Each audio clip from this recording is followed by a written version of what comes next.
Hello everyone! Magandang araw sa inyong lahat and welcome back kasi finale na ng storya ni Kylie. Nako naman, oo, there's a mess up nga pala. Akala ko nung una, yan na. Kasi may binabasa din akong ibang story eh. May bagong kakapadala pa lang na story na yan na. Binabasa ko, pinoproofread ko muna.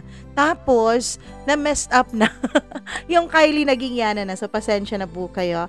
And by the way, bago tayo dumako sa ating kwento, nais ko munang mag-thank you sa inyong lahat na nakasuporta pa rin sa atin. Maraming salamat po sa inyong walang sawang pagsuporta at pagmamahal nitong ating channel.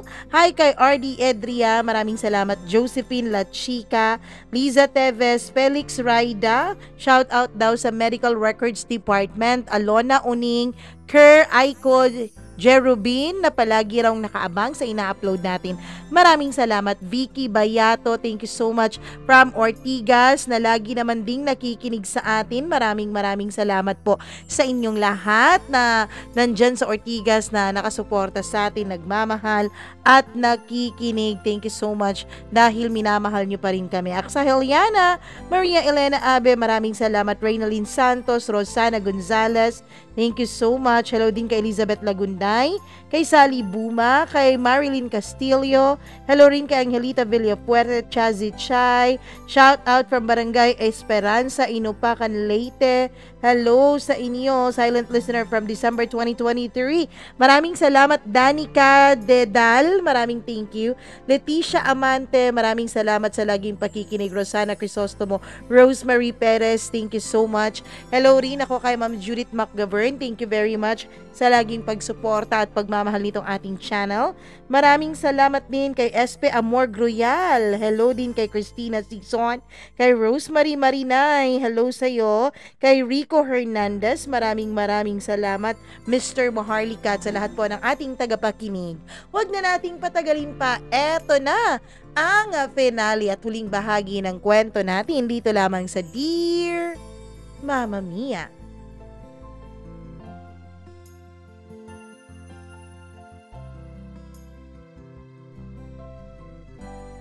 Kabang-kaba ako noon habang nanginginig ang mga kamay ko nung ginagamit ko na ang 3 magkakaibang pregnancy test kit na aking nabili. Habang nag-aantay ako ay kung ano-anong pumapasok sa isip ko. Sana lang hindi ako buntis. Sana lang false alarm ito. Pero matapos lamang ang humigit kumulang 5 minuto, isa-isa kong tinignan ang 3 pregnancy test kit. And yes, mali po ang dasal ko. 2 guhit sa magkaibang pregnancy test kit ang nakita ko. Isa lang ang ibig sabihin nun. Positive. Buntis nga ako. Paulit-ulit ko noong minumura ang sarili ko. Bakit ba kasi nagpabuntis ka? Bakit hindi ka nagtanda? Bakit hindi ka nagprotekta sa sarili mo? Anong gagawin ko ngayon? Naisip ko noon na humanap ng tamang tiyempo para sabihin ko kay Jay ang totoo. Naisip ko sana matanggap niya ang batang ito. Pero part of me, Mama Mia, ewan ko kung normal lang ba, ang medyo nag-iisip talaga ng masama. Na malaki ang posibilidad na hindi tanggapin ni Jay ang bata sa sinapupunan ko gaya ng naging reaksyon noon ni Carlo. Anong gagawin ko ngayon? Itinago ko sa loob ng drawer ko ang 3 magkakaibang pregnancy test kit na ginamit ko. Paano ako ngayon? Medyo nakakaalwan na nga ako sa buhay nung makapagtrabaho ako eh. Pero paano na kung magiging 2 na ang anak ko? At mas lalong papano kung tulad ng kaniyang kapatid ay hindi rin siya tanggapin ng kaniyang ama. Kahit na alam ko ng buntis ako ay palagi pa rin magkasama kaming 2 ni Jay. Then isang araw, tawag ako ng tawag sa kaniya. Chat ako ng chat pero wala akong na-receive na kahit na anong reply at hindi siya sumasagot sa mga tawag ko. Pinuntahan ko na siya dun sa linya nila sa planta. Nagulat ako dahil parang ayaw niya akong pansinin. Anong nangyayari? Bakit parang bigla niya akong binabalewala ngayon? Yun na nga ba ang kinatatakot ko? Eto na nga ba ang fear ko? Buntis ako ngayon. Pero bakit ngayon pa siya nagiging ganito? Bakit ngayon pa niya ako dinededma at bakit ngayon pa na parang wala na siyang pakialam sa akin? Kahit anong gawin ko kay Jay ay ayaw niya talaga akong pansinin. Ewan ko, binalik-balikan ko kung may nasabi ba akong masama, may nagawa ba akong hindi niya nagustuhan o kung ano pa man. Masakit na masakit ang puso ko nung mga panahon na yun, Mama Mia. Hindi pa nga niya alam na buntis ako ganun na ang trato niya sa akin. Ganun na ang pakikitungo niya. Paano pa kaya kapag nalaman niyang buntis ako? Dahil dinamdam ko talaga ang hindi pagpansin sa akin ni Jay, ay hindi na ako pumapasok sa trabaho nung mga panahon na yon. Medyo na-depress po ako, Mama Mia. Inisip ko panibagong kahihiyan na naman ang ibibigay ko sa pamilya ko. Wala na akong ganang kumain noon. Iyak na lang ako ng iyak at laging nakatulala hanggang sa pumayat ako ng todo. Kahit na isang text, isang tawag o isang chat man lang galing kay Jay ay wala akong natanggap. Ang totoo niyan, Mama Mia, masama man po pero naisip ko nung mga panahon na yon, paano kaya kung tapusin ko na lang ang lahat ng mga paghihirap ko? Paano kaya kung pati buhay ko ay tapusin ko na rin? Until naisip ko na magtrabaho na ulit kasi 15 days na akong absent. Yes, Mama Mia, 15 days. 2 linggo po akong hindi pumasok. Ganun ko po dinamdam ang hindi pagpansin sa akin ni Jay. Gulat na gulat lahat ng mga nakakasulubong ko sa planta. Kasi grabe ang ipinayat ko sa 2 linggong hindi nila ako nakita. Tapos yung mga mata ko ay malalim na animoy nakatira na ng ipinagbabawal na gamot. Ang laki-laki na rin ng mga eye bags ko. Walang tulog tapos iyak ng iyak. Sino ba naman ang hindi lalaki ang eye bags, hindi ba? Kaya naman sa tuwing napapansin yun ng mga tao ay mas lalo akong nahihiya. Uy Kylie, ba't ang payat mo na? Uy Kylie, anong nangyari sa'yo? Nagkasakit ka ba? Kung ano-ano pa ang sinasabi nila. Sa sobrang pagkapahiya ko sa itsura ko ay umuyo ko na lamang ako sa tuwing nakikita kong meron akong makakasalubong. Mama Mia, worried na ang mga kasamahan ko sa trabaho sa akin. Pero ako, binaliwala ko na lang lahat ng pagka-worry o paninismis nila. Si Jay, ginose pa rin niya ako. Patuloy ako sa pagtatrabaho kasi kawawa naman ang anak ko na si Zach na naiwan ko sa mama ko kung hindi ako magpapadala ng pera sa kanya. Wala po akong sweldo ng 15 days kasi 15 days lang din po akong nasa bahay at hindi po pumapasok. No choice ang isang single mom. Wala kasi akong katuwang Ako lang mag-isa kaya kahit may pinagdadaanan ako, mahaba na talaga ang 15 days na magmukmuk ako at hindi magtrabaho. Nung mga panahon na yon, nagkanda utang-utang din ako. Siyempre, wala akong ipapadala dun sa mama ko Tapos, panggastos ko pa. May time na naglalakad ako dun sa planta. Nanonotice ko po na yung mga tao doon, mga kasamahan ko, kahit pa nga ibang department ay titig na titig sa akin. May napapansin din ako na kapag naglalakad ako, Mama Mia, ay para bang may tumititig sa akin mula sa malayo. Tinitignan ko ang paligid ko wala namang ibang tao. Baby, sabi ko habang himas-himas ko ang tiyan ko. Sorry Sorry kung magiging katulad ka ng Kuya Zach mo. Nalalaki na walang kikilalaning ama. Paglabas ko ng planta ay gunagulat ako dahil may napansin ako na parang may isang familiar na tao na nakatayo sa may eskinita, Mama Mia. Sino kaya yon? Alam ko kung sino yon, pero inisip ko na baka guni-guni ko lamang. Baka hindi naman talaga siya yon, imagination ko lang. Hindi ko na lang pinansin at patuloy ako sa paglalakad nung nadaanan ko nga ang taong nakatayo. Bigla niya akong hinila palapit sa kanya. And yes, tama po kayo. Si Jay po yun. Nung makita ko siya ay halos gusto ko siyang lamutakin ng halik at ikulong sa mga bisig ko. God, I miss this guy so much. Sobrang miss ko na siya. After niya akong hinila palapit sa kanya, ay itinulak ko siya. Binawi ko ang mga kamay ko na hawak-hawak niya at naglakad ako ng mabilis para mapalayo sa kanya. Kahit miss ko siya, hindi pa rin nalilimutan ng puso't isip ko na binaliwala ako ng taong ito na hindi ko alam kung bakit bigla niya akong ginos. Agad niya akong hinabol sa mabilis kong paglakad at nag-insist siya na mag-usap daw kaming dalawa. Be, please, mag-usap naman tayo. Sinampal ko siya, Mama Mia. Gulat na gulat din ako sa sarili ko dahil first time ko pong nagawa yun sa kanya. Ang mga tao na nakakasalubong namin ay nanlaki ang mga mata nila nung nakita nilang sinampal ko si Jay. Tingin sila ng tingin sa amin at alam ko na pinag-uusapan na nila kami sa kanilang mga isip. Be, tawag niya ulit sa akin at hila niya.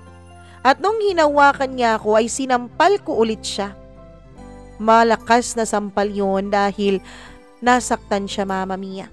Agad niyang hinaplos ng kanyang palad ang kanyang pisngi na dinapuan ng aking palad sa kapagsampal sa kanya. Nung makita ko siya ay tumulo ng mga luha sa kanyang mga mata.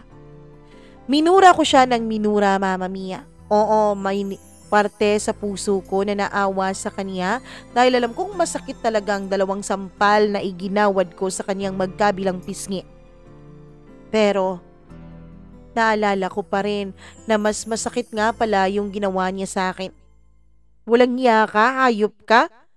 Bakit bigla-bigla mo na lang akong hindi pinapansin nang wala man lang kahit na anong explanation, ha? Tapos ngayon, para sa'yo, parang baliwala lang ang lahat. Kung hilahin mo ko, kung sabihin mong gusto mo akong kausapin, parang wala kang ginawang masama, ha? Anong nangyayari sa'yo? Nababaliw ka na ba? Akala mo ba talaga ganun ako kabilis na mapaniwala sa'yo? Sorry, be. Sorry, please. Pag-usapan natin to. Please naman, pakinggan mo ko. Doon ay muntik na naman niyang hawakan ng kamay ko. Sa walang pag-aalinlangan, Mama Mia, ay agad ko pong sinipa ang nasa pagitan ng kaniyang mga hita. Galit na galit pa rin talaga ako sa kanya nung mga panahon na yon. Ewan ko kung dala din ba sa hormones ko dahil buntis nga ako, pero hindi talaga ako nag-aalinlangan o nag-alinlangan man lang noon na sipain ang pinakamaselang bahagi ng kanyang katawan. Napangiwi at napaaray siya sa sobrang sakit. Namutla si Jay, Mama Mia, pero hindi ko yun pinansin. Ang ginawa ko ay tumakbo ako para makalayo ako sa kanya. Ewan ko kung anong nangyari doon at ewan ko kung saan ko nakuha ang tapang na ganon. Siguro dahil sa mga experiences ko doon kay Carlo at isa na rin dahil na rin siguro sa galit na nararamdaman ko kay Jay. Nung nakalayo na ako ay nilingon ko siya sa likuran ko. Ang daming mga taong lumapit sa kanya. May mga kasamahan pa nga kami na nilapitan siya. Mula na akong pakialam nung mga panahon na yon kung ano man ang isipin ng ibang tao sa akin. Palingkera, warsyak, matapang, kahit ano pang sabihin nila. Basta ang nasa isip ko noon ay makalayo kay Jay. Nasa isip ko noon ay makalayo sa mga taong mapanghusga ang mga mata na nakatingin sa akin. Alam ko na magte-trending kinabukasan ang nangyari sa aming dalawa ni Jay dun sa planta. Pag-uwi ko ng boarding house ay laging tumatawag sa akin ang pinsan ko na siyang nag-refer sa akin dun sa planta. Hindi ko siya pinansin dahil alam ko na magtatanong lang siya tungkol sa mga nangyari. Ilang sandali pa, mga ka-workmates ko naman ang tumatawag sa akin at ang daming nagpa-pop up na mga messages sa akin, Mama Mia. Nagdesisyon ako na patayin na lang ang cellphone ko kasi alam kong makikichismis lang sila. Kung hindi man makikichismis ay siguro magagalit sila sa akin at ako ay kanilang pagsasabihan o pagagalitan. Hindi pa ako handa na humarap sa kanila kaya pinatay ko ang cellphone ko at natulog na lang ako nang hindi man lang kumakain. Wala kasi akong gana, Mama Mia. Napakahirap naman ang buhay at mas doble po ang hirap sa akin dahil nga buntis ako at may inaalala pa akong anak na nandoon sa mama ko. Kinabukasan, Mama Mia, nag-aalinlangan pa ako kung magtatrabaho o papasok ba ako sa trabaho o hindi. Ilang minuto pa akong nakahiga nung nagdesisyon ako na bakit kailangang magpa-apekto ako kay Jay. Nilabas ko lang naman ang galit ko sa kanya eh. Dali-dali akong bumangon dahil malapit na akong malate nung mga panahon na yon. Gutom na ako dahil hindi pa ako nakakain nung kinagabihan kaya nagluto agad ako at nagplansya ng uniform ko. Anong gagawin ko dito sa boarding house kung hindi ako magtatrabaho? Ang dami-dami ko pang utang na kailangang bayaran. May mga bibig pa ako na kailangang pakainin at may isang bata pa dito sa sinapupunan ko na kailangan kong paghandaan ang paglabas. Hindi ako mabubuhay kung magmumukmuk lamang ako at magtutulala dito sa loob ng boarding house. Kailangan kong magpakatatag. Nandyan pa ang mga anak ko na nangangailangan sa akin. Hindi na lang tungkol sa sarili ko ang buhay ko ngayon. Kailangan kong magdoble kayod. Wala akong pakialam kung trending na ako sa planta. Well, at least magiging trending kahit paminsan-minsan, 'di ba? Habang naglalakad na ako sa hallway papasok ng planta, as usual, hindi na po talaga ako nagtataka na parang ang lahat ng tao doon ay pinag-uusapan ako. Titig na titig silang lahat sa akin at wala na nga akong pakialam nung mga panahon na yon. Bahala sila kung anong gusto nilang sabihin. All their eyes are on me, na para bang isa akong artista. Wala akong pakialam, di naman sila nagpapakain sa akin eh. Nung nasa locker na ako, ay narinig ko na may mga nag-uusap. Alam mo ba? Naku, yung nangyari kahapon, may isang lalaking sinipa raw sa kanyang ari. Naku, kawawa talaga yung lalaking yun. Alam mo bang muntik siyang mahimatay? Sabi nung isang marites. Kaya nga eh, kawawa yung lalaki. Ang tagal-tagal pa naman niyang nakabangon mula sa sakit. San kaya yun na-assign, no? At yung babaeng sumipa sa kanya, san kaya yun na-assign? Sabi naman nung kausap niyang isa pa ring marites. Alam mo, yun ata yung taga-packing line 1? Yun bang babae na sumingit dun sa atin? Dun sa nung nakaraang buwan, nung pinarusahan ata kasi hindi pumasok? Nako, maganda pala yun, no? Kaso, pangit ang ugali eh. Mapanakit. Alam kong ako ang pinag-uusapan nila kaya dali-dali na akong nagbihis para makapasok na sa area of work ko. As usual, ang dami-dami nilang tanong. Bakit ko raw sinipa itong si Jay? Ang alam ng lahat ay magnobyo naman kaming dalawa. Naku, girl! Alam mo bang muntik nang maputulan ng hotdog si Jay? Kapag nangyari yon, naku, wala ka na talagang kasiyahan. Tapos na ang mga maliligayang araw mo, girl. Sabi ni Maika na kinakansyawan pa talaga ako. Alam mo, Maika, hindi naman ako katulad mo, no? Na mukhang hotdog. Nako, wag kang ganyan, girl. Alam mo bang binansagan ka na dito sa planta na kabayo ka raw, sabi ng mga tao? Ang gilig-gilig mo lang manipa? Wala akong pakialam kung kabayo ako sa paningin nila. Basta ang alam ko maganda ako. Girl, ang taas naman ng self-confidence mo, oh. Abot hanggang dulo, oh. Alam mo, Maika, yan ang sinasabi nila.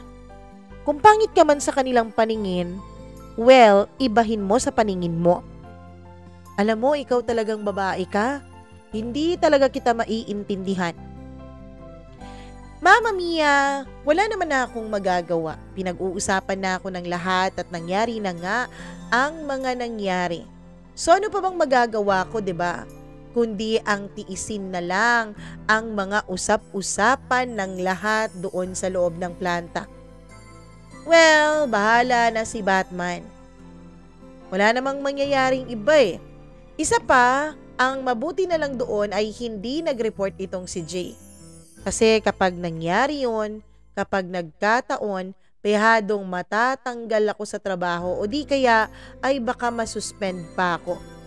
Bawal kasi talaga ang ganon sa opisina. Bawal ang manakit ng kapwa mo trabahante doon. Well, kung magsumbong man siya, nako, sasabihin ko talaga sa lahat ang ginawa niyang pang-ghost sa akin. Bahala siya sa buhay niya. In-enjoy ko na lang ang moment ko bilang parang isang artista doon sa loob ng planta. Lagi na lang kaming magkasama noon ni Maika. Ayaw na ayaw ko na mapag-isa ko, Mama Mia, dahil nararamdaman ko talaga na pinagtitinginan ako ng ibang tao at ako din ang kanilang pinag-uusapan. Siyempre, mas mabuti na may kausap ako at may sama ako, 'di ba? Para naman mabaliwala ng konti ang hiyang nararamdaman ko. Buti na lang at may barkada ako. Pero itong barkada kong si Maika, bukod sa pampatanggal stress ko siya, minsan ay siya rin ang nagbibigay ng stress sa akin. Ewan ko ba talaga sa babaeng to? Hindi ko maintindihan. Parang gustong-gusto niya na may problema at may komplikasyon sa buhay niya. Pero nakakatawa din naman siya at ginagawa naman niya ang lahat para mapagaan ang nararamdaman ko. Si Maika at si Troy, well, naging sila po dalawa. Naging mag-on sila. Pero hindi pa rin iniiwan ni Maika noon ang kanyang live-in partner. Patago-tago ang relasyon nilang dalawa ni Troy. Kumbaga, kabit niya si Troy.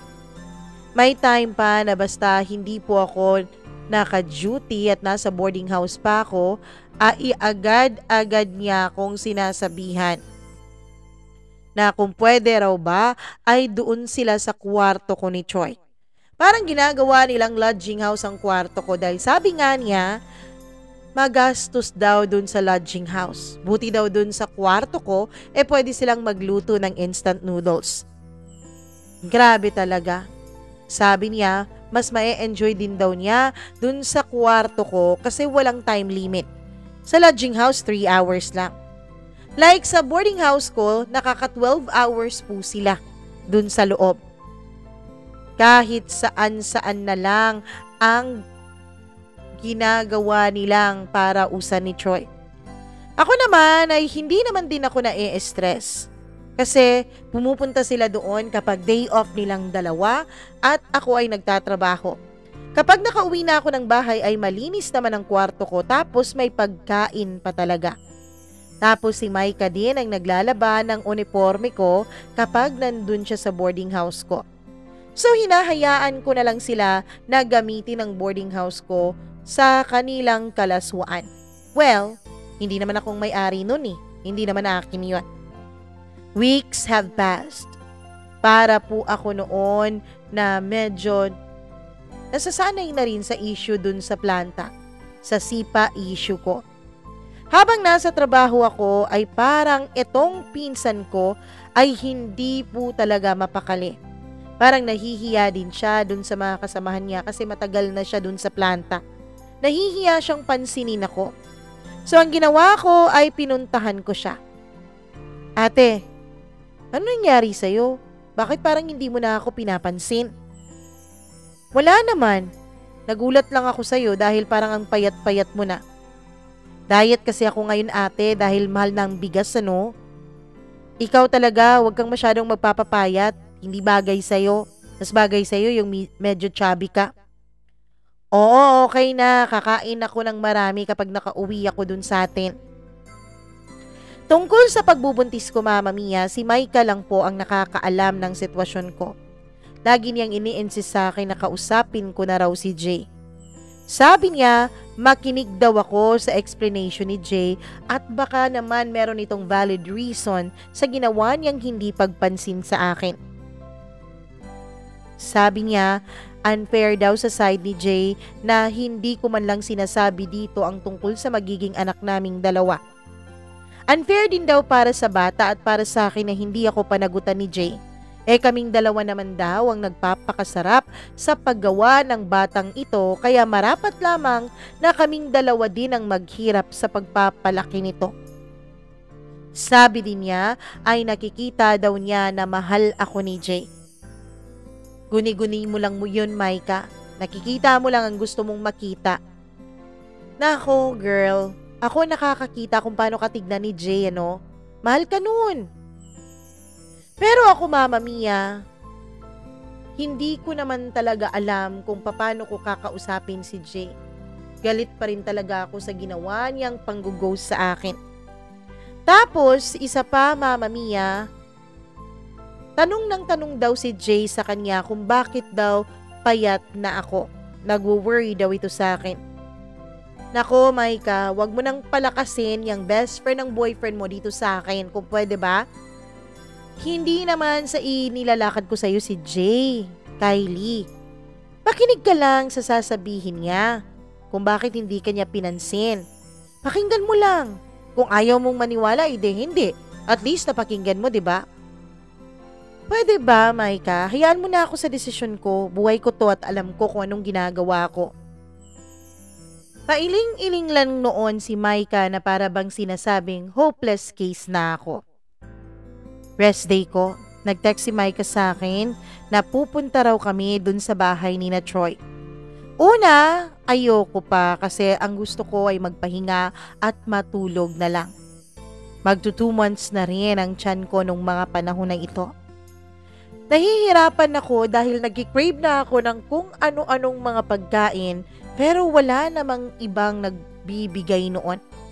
At kapag nandyan naman ang pagkain sa harapan ko ay ayoko ring kumain. Tapos pagod din ako sa trabaho. Halika na rito kasi maraming avocado dito tsaka durian. Nung marinig ko ang avocado at durian ay biglang nagsastar-star ang hugis ng mga mata ko. Tapos sabi ko, o sige na, pupunta ako dyan.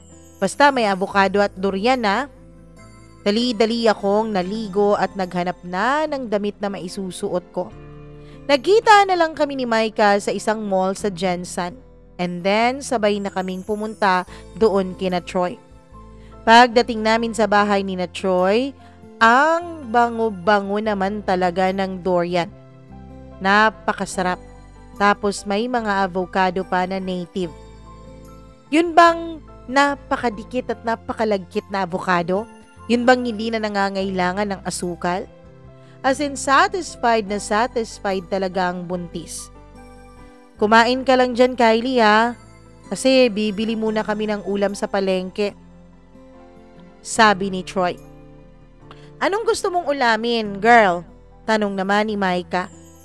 Sigurado ka ba, girl? Bibilan niyo ako? Oo nga, sabi naman ni Troy. Yung bang... Sabi ko pero tumigil ako sa pagsasalita. Ano nga? Nakakahiya naman, girl. Bibilan niyo pa ako. Pinakain niyo na ako ng durian at saka avocado. Huwag ka nang mahiya. Bakit kailangan ka pang mahiya? Hindi nga kami nahiya ni Troy dun sa boarding house mo eh. Gusto ko ng lechon baboy. Nanlaki ang mga mata ni Maika at ako naman ay tawang-tawa sa kanyang reaksyon. Grabe ka namang babae ka. Lechon manok na lang. Napakamahal naman ng lechon baboy. Huwag kang ganyan, babe. Meron naman tayong mabibilhan na lechon baboy na di kilo dito lang sa city. Nagulat lang ako, babe. Akala ko kasi whole lechon eh. Sabi ni Maika na tumawa din. Nung umalis na sila ay naghanap ako ng kutsilyo sa kusina ni na Troy. Wala rin kasing ibang tao doon kundi si Troy lamang kaya nasolo ko ang bahay nung umalis silang dalawa ni Micah. Kumuha na ako ng kutsilyo kasi may nakita akong spam sa itaas ng drawer niya. Ang sarap-sarap naman. Naisip ko, hindi naman siguro magagalit si Troy kung babawasan ko lang ng isang slice ang spam tapos yung mga matitira ay ilalagay ko na lang sa refrigerator niya. Kumuha ako ng silya dahil hindi ko abot yung spam.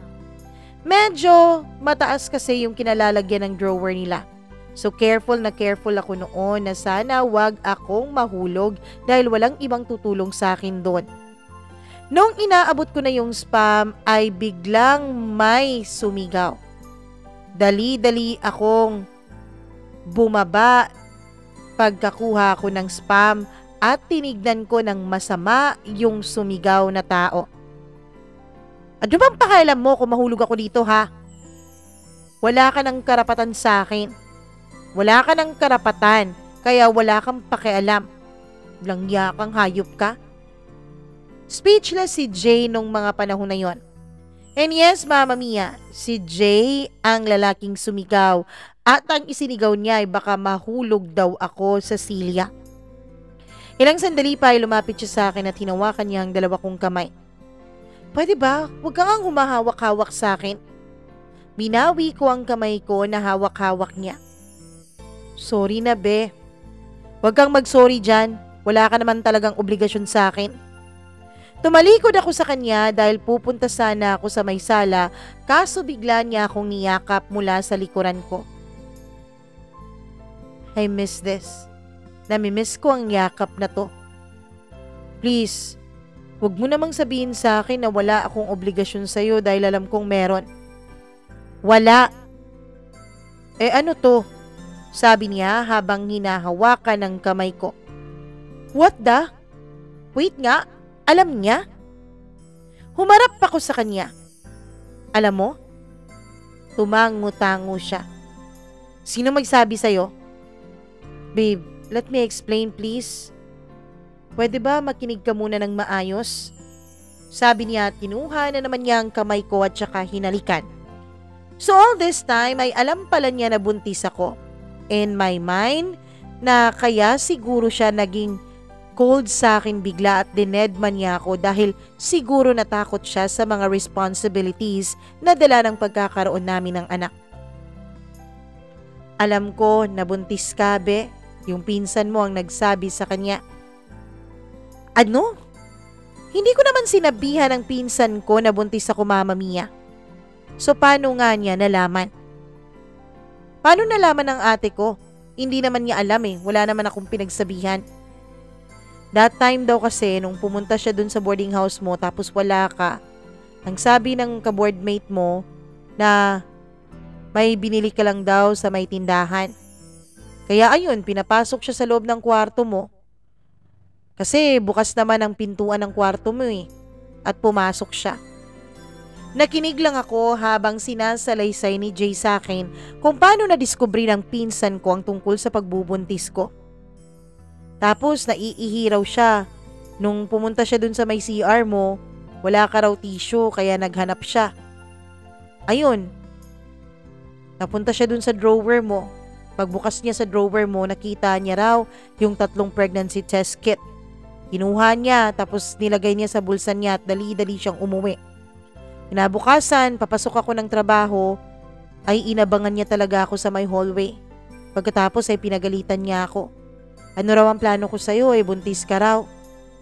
Nung nalaman kong buntis ka, alam mo bang naging masaya ako, be? Kaso hindi ko talaga matanggap na sinigawan ako ng ate mo Parang napahiya ako dun sa dami ng taong dumadaan sa may hallway. Ang akin lang naman kung ganun pwede naman niya akong kausapin ng maayos.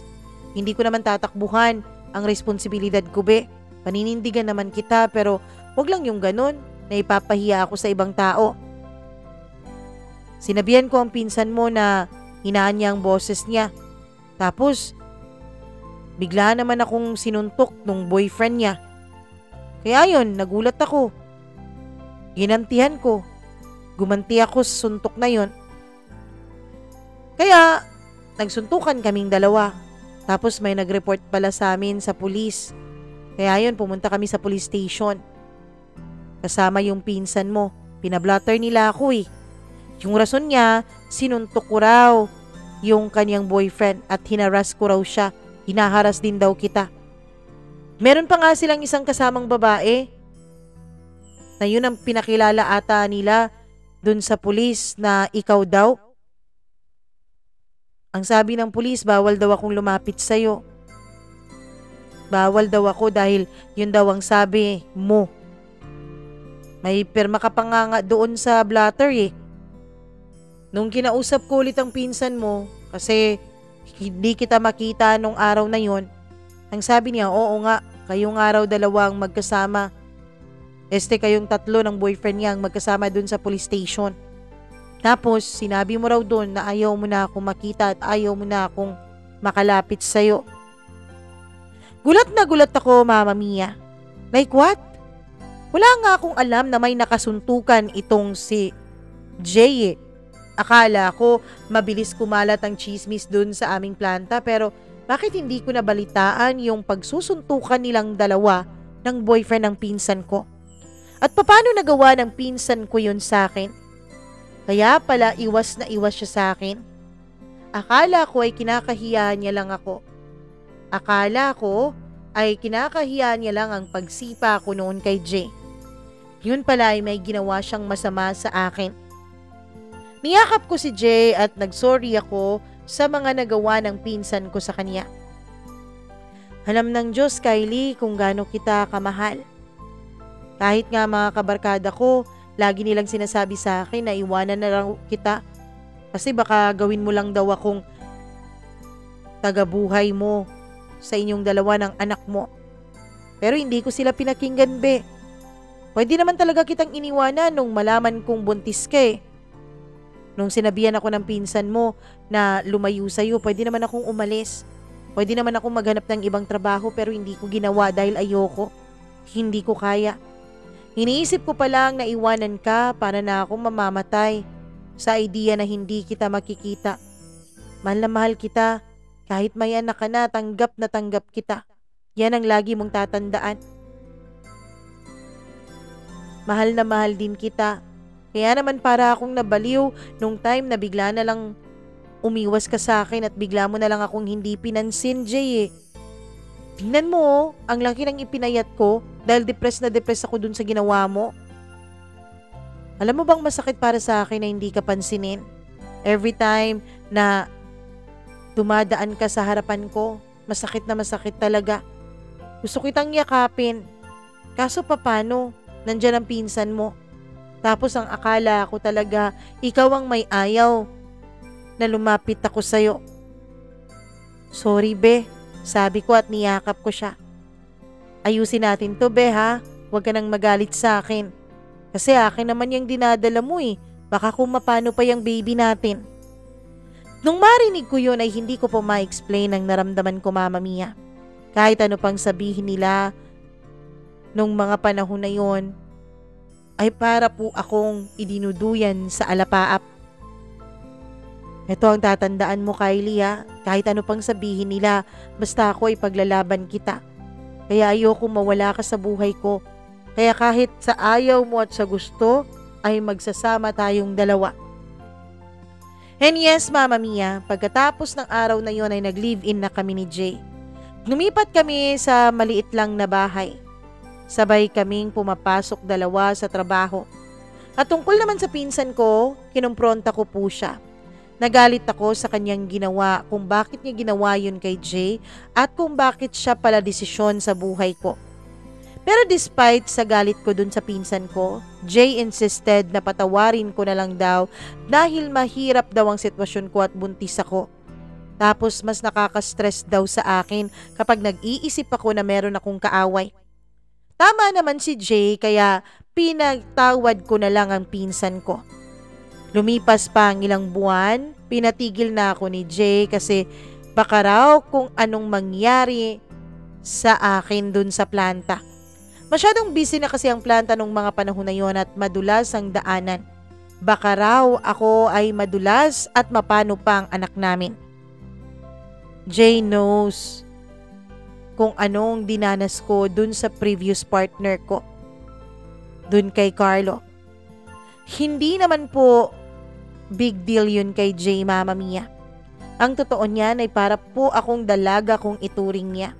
Tinuring niya akong parang prinsesa, minahal niya ako ng husto.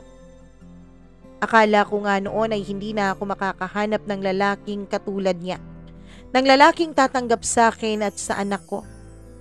Matapos kong ang tumigil sa pagtatrabaho ay umuwi si Jay sa lugar namin sa Sultan Kudarat at kinuha niya ang anak kong si Zach para pagkakasama na kami dito sa Jensen. Na-appreciate ko talaga si Jay kasi every time na may nagtatanong sa kanya tungkol kay Zach ay lagi niyang sinasabi na anak din daw niya ito. Kapag may nagtatanong kung kaano-ano niya ang anak kong panganay, ay sinasabi niyang anak naming dalawa.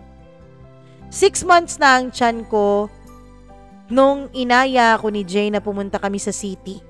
Nagulat ako kung bakit nandun kami sa munisipyo. Yun pala ay kukuha na kami ng mga requirements para sa late registration kay Zach. Oh, Mama Mia, hindi ko pa po naparegister sa PSA ang anak ko. Kaya late registration ito at pinarehistro niya sa kanyang apelyido. Nagdadalawang isip pa ako nung mga panahon na yun, Mama Mia, dahil baka kung anong sabihin ng pamilya ni Jay, lalong-lalo na ng mga kapatid niya sa kanya. Sabi niya sa akin, hayaan ko lang daw siya. At hayaan ko lang daw yung ibang mga taong may mga sinasabi tungkol sa aming dalawa. Kasi hindi naman daw sila ang magpapakain sa amin. Few months sa pagsasama namin ni Jay sa iisang bubong ay hindi pa rin talaga ako tanggap ng pamilya niya. As in, harap-harapan pa nila akong sinabihan na ayaw daw nila sa akin kasi may anak na ako sa ibang lalaki. Hindi ko raw deserve si Jay. Bakit daw si Jay ang pinapaako ko sa anak ko hindi naman daw siya ang gumawa nito. Mama Mia, natatanong ko tuloy si Jay. Bakit napakahirap sa ibang tao, lalo na sa pamilya niya, na tanggapin ako? Bakit parang ang dumi-dumi na ng tingin nila sa mga single mom na katulad ko? Buti nga ako at yung ibang mga single mom kasi pinanindigan namin yung anak namin. Hindi kami katulad ng iba na ipinalalaglag ang kanilang mga dinadala para lang matawag silang dalaga. Grabe ang iyak ko nun. Until nanganak na nga ako sa anak naming dalawa ni Jay. Masayang masaya si Jay, Mama Mia. Napaiyak pa siya nung kinakarga na niya ang anak niya habang titig na titig siya sa akin. Be, thank you kasi tinanggap mo pa rin ako despite sa nagawa kong pag-ignore sa'yo noon. Finally, nakita ko na talaga ang pangalawa nating anak. Si Zach ang panganay natin. Ito yung pangalawa. Doon, Mama Mia, ay laking pasasalamat talaga ang nausal ko sa puso ko para sa Diyos. God, thank you. Thank you for giving me this man. Ito talaga ang dinadasal ko. Tinanong ko noon ang Diyos kung may lalaki pa bang magmamahal sa akin. May lalaki pa bang tatanggap sa akin. And all of the sudden, binigay niya sa akin si Jay. I'm #feeling blessed talaga nung mga panahon na yon, lalo na ngayon, Mama Mia. 1 dekada na po ang relasyon naming dalawa ni Jay. Nagpaplano rin kami na mag-celebrate ng aming 10th year anniversary ngayong July 18, 2025. At ang plano namin, Mama Mia, ay magpakasal na. Sa mga nagtatanong kung bakit hindi pa kami nagpapakasal dalawa, may plano po talaga si Jay. Ako lang ang umaayaw. Sinabi ko kasi sa kanya na kapag umabot na kami ng 10th year anniversary, ay tsaka pa ako magpapakasal sa kanya. Para naman siguradong sigurado na talaga ako sa nararamdaman niya para sa akin. At nung nag-celebrate na nga kami ng aming 9th year, ay nag-propose na siya sa akin. At dito na niya nakuha ang matamis kong oo. Sa ngayon ay nandito kami nakatira sa Jensen. Hindi man perfect ang relationship namin dahil hindi naman talaga maiiwasan ang mga tampuhan at away. Minsan nga kapag nag-aaway kami dati ay umuuwi talaga ako ng Sultan Kudarat. Bit-bit ang mga anak ko. Pero lagi niya akong sinusundan at sinusundo doon. Literal na napakahaba talaga ng hair ko. Ang haba-haba ng hair ko sa aking pakiramdam dahil pinaparamdam talaga ni Jay sa akin na takot siyang mawala ako sa buhay niya. Kahit disgrasyada ako, binigyan pa rin ako ng lalaki na para sa akin. So dun sa mga single mom na nakikinig ngayon, maniwala kayo, may ibibigay ang Diyos para sa inyo. Sa mga single mom dyan, hopefully, makakita din kayo ng katulad ni Jay. Katulad niya na sobrang bait. Never niyang pinamukha sa akin kapag nagmamaldita ako na hindi ako dapat naging ganun kasi nga may anak na ako sa ibang lalaki. Ang dami-daming mga lalaki na in-ignore ko after kay Carlo. Kasi iniisip ko noon, Mama Mia, na lahat ng lalaking makakasalamuha ko ay magaling lang sa umpisa. Katulad ni Carlo, sweet at caring lang sa umpisa. Si Jay lang talaga ang tanging lalaking nakabasag sa ginawa kong walls para protektahan ang puso ko. Si Jay lang din ang nakakuha ng atensyon ko. Kaya napakaswerte ko talaga. Minsan kapag gumagala kaming dalawa lang, ay halos hindi po naniniwala ang mga tao na may mga anak na kami. 30 na ako, Mama Mia, habang si Jay naman ay 29. Naniniwala po ako talaga na infinite kaming dalawa. December 8 po ang birthday ko. July 18 naman ang anniversary namin. December 28 naman ang birthday niya. So, 8888. Lahat ng tungkol sa buhay namin ay may infinity sign talaga. Kaya tayong mga single moms, huwag tayong matakot magmahal. Kasi ang Diyos meron at meron talagang ibibigay sa atin. Siguraduhin lang natin na lagi nating pakikinggan ang mga sinasabi ng Diyos sa atin. Huwag tayong basta-basta na lang nagdedesisyon para sa sarili natin. To my ex, Carlo, pinapatawad na kita. I forgive you kahit hindi ka pa nanghingi ng tawad sa akin. Huwag ka ring mag-aalala sa anak natin dahil meron na siyang isang mapag-aruga, mapagmahal at mabait na ama sa katauhan ni Jay. Sana hindi lang dumating yung time na kapag matanda ka na, dun mo pahanapin ang anak mo. God bless you. The nightmare that you caused me, akala ko noon ay hindi na ako makakabangon. Akala ko hindi na ako deserving na mahalin ulit. Grabe, sobrang lugmok ko nung umalis ka, na halos tapusin ko na rin ang buhay ko. Pero that nightmare is a way pala para makita ko ang greatest love ko. Para rin maging mas matatag ako. Si Jay, siyang pumalit sa'yo. At masaya ako dahil nandito siya ngayon sa buhay namin. Being a mother is never easy. It takes courage to keep everything together single-handedly. Hanggang dito na lamang po ang inyong Inday Kylie. Please po, sa mga nakikinig ngayon, sana may natutunan kayo dito sa kwento ng buhay ko. Sana din na-inspire kayo na patuloy na magmahal at patuloy na mangarap. Sa mga lalaki din na nakikinig ngayon, sana kung hindi nyo na mahal ang isang babae, magsabi kayo ng maayos. Sana wag na wag kayong umabot sa punto na sasaktan nyo yung babae physically at emotionally. Hanggang dito na lamang po, Mama Mia, at maraming salamat sa pagbabasa mo nitong aking sulat.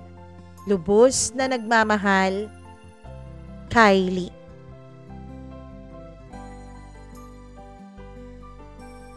Grabe naman ang kwentong ito ni Kylie, nakaka-inspire naman talaga, no? Wala tayong magagawa kung hindi talaga para sa atin ang isang tao. Talagang mawawala at mawawala siya sa buhay natin. Well, sa mga single mom dyan, hindi lang sa mga single mom, dun sa mga dumaranas o dumanas ng mga matitinding sakit at pagsubok sa buhay, yun ba ang naiisip mo na hindi ka na kamahal-mahal, wala nang ibang taong tatanggap sa'yo, nako, diyan ka nagkakamali. Diyos nga, tanggap ka eh, tao pa. Ang una mong gagawin, dapat tinatanggap mo ang sarili mo. At dapat, wag ka lang basta sunggab ng sunggab. Kasi hindi lahat ng opportunities na nandyan sa harapan mo ay galing sa Diyos. Dapat marunong ka rin mag-discern kung eto na ba talaga to? Tama ba talaga to? Ganun. Okay?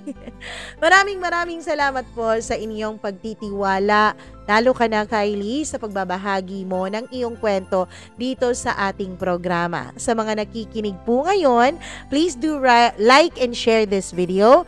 At kung may sarili din kayong kwento ng inyong buhay na kapupulutan ng aral, syempre inspirasyon at kung ano-ano pa, huwag kayong mag-hesitate na sumulat sa atin. Mag-email lamang po kayo mamamiacdo0317@gmail.com. At isa pa po, sa pinaka-importante, eto, mag-like kayo sa ating mga social media accounts. Hanapin niyo po Mama Mia CDO on Facebook, Instagram, Threads, and TikTok. And pakisubscribe na rin dito sa ating channel kung hindi ka pa po nakakapag-subscribe. Maraming salamat sa iyong pagmamahal, pagtitiwala at pagsuporta dito sa channel natin. And I love you all so much dahil hindi nyo pinapabayaan tong channel natin. Hanggang dito na lamang ang inyong Mama Mia. Hanggang sa susunod nating kwento, dito lamang sa paborito nyong programa. Magandang araw po sa inyong lahat.